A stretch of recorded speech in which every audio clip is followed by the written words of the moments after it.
பச்சிளங்குழந்தைகளை எப்படி பாதுகாத்து வளர்ப்பது என்று டாக்டர் ராக் ஷோல பேசணும். குழந்தைய தூக்குறப்போ பின்னாடி பட்டெக்ஸ்ல ஒரு கை வச்சிருங்க, நெக்ல ஒரு கை வச்சிருங்க, இங்க பாருங்க. ஈஸியா ஓகேங்களா? இப்போ உங்களுக்கு சேஃப்டி. அப்படியே குழந்தை ரொம்ப ஆக்டிவா விழ போனாலும் துணியை பிடிச்சிடலாம், இல்ல நெக்கை பிடிச்சிடலாம். ஸோ குழந்தைங்க ஜென்ரலா ஜம்ப் பண்ண மாட்டாங்க. அப்படியே தலையை நம்பினாலும் உங்களுக்கு இடுப்புல கிரிப் இருக்கு. அப்படி வாங்குறப்ப அதே மாதிரி வாங்கிக்கோங்க. அவ்வளவுதான். பிறந்த குழந்தைங்களை எப்படி தூக்குறதுன்ற எளிய கேள்வி முதல் பல மருத்துவ சந்தேகங்களும் கேட்கப்பட்டது. அதன் இரண்டாம் பாகம் இன்னைக்கு தொடருது. Welcome to Sakthi stabilizers and inverters வழங்கும் டாக்டர் தமிழ் குடும்பங்களுக்கான பிக் ஹெல்த் ஷோ.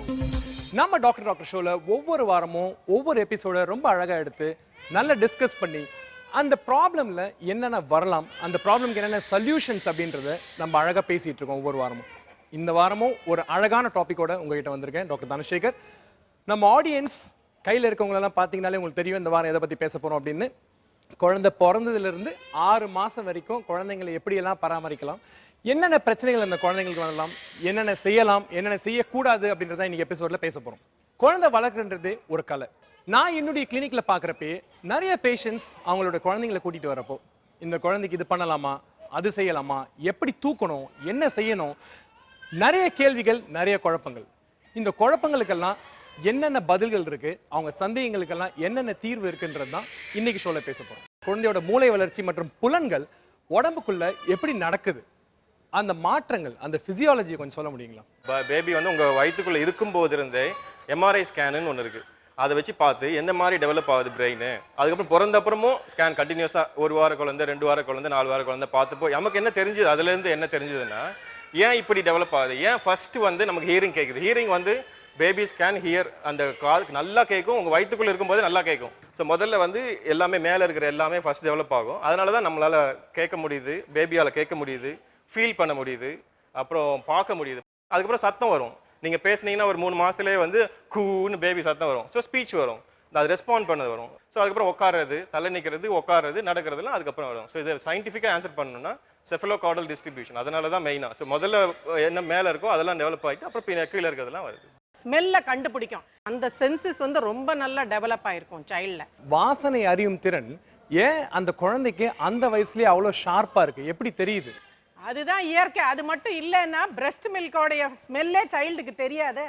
1 வயசு குழந்தை கீழே இல்லை 6 மாச குழந்தை கீழே அதோடைய சென்சஸை டெஸ்ட் பண்றதுக்கு ஒரே வழி, மதர் வந்து சைல்டை வந்து அணைச்சி நிற்கும் போதே அந்த எந்த சைடு மில்க் ட்ரிப் ஆகுதோ child will turn to that side. Olfaction senses are so well develop, நல்லா டெவலப் ஆயிருக்கும் சைல்டுக்கு.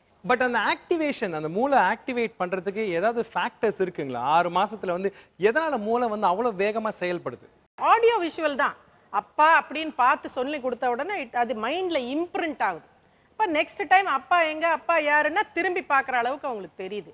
என்வாயன்மெண்டல் ரொம்ப இன்ஃப்ளூயன்ஸ் இருக்கும். ரெப்படிஷன், திருப்பி திருப்பி நம்ம ஒன்று சொல்லி கொடுக்கறனால அது அப்படியே மைண்ட்ல இம்ப்ரிண்ட் ஆகும். ஒரு குழந்தையோட கண் பார்வை எப்படி தெரியுது? நல்லா பார்க்க முடியும், கலர்ஸ் எல்லாம் தெரியும், கலர் பார்க்கும், நம்ம லைட் எந்த பக்கம் போறோம்னு பார்க்கும், உருவம் பார்க்கும், ஹியூமன் ஃபார்ம் தெரியும் சைல்டு.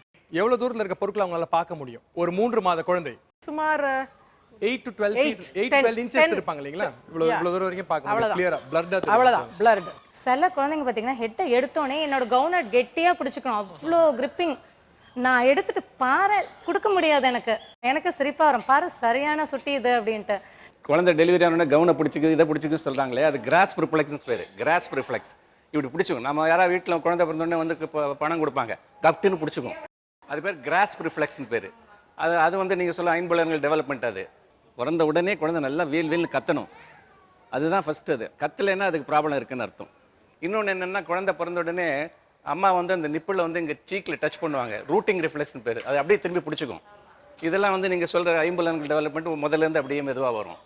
நம்ம குழந்தை கரு உண்டான உடனே ஜைகோட்னு சொல்லுவோம், ஓவம் ஸ்பெர்ம். கரு உண்டான உடனே அது வெயிட் வந்து 1 மில்லிகிராம் சார். இன்னும் ஸ்ட்ரிக்டாக சொல்ல போனால் 0.005 தான். ஆனால் வந்து நம்ம இப்போ 40 கிலோ 60 கிலோ இருக்கிறோம். அது 1 வயசு ஆகும்போது 10 கிலோ வருது. அதெல்லாம் பார்த்தா பெரிய இருக்கும். 1 மில்லிகிராம் குழந்தை வெயிட்டு பிறக்கும்போது 3 கிலோ ஆகுது.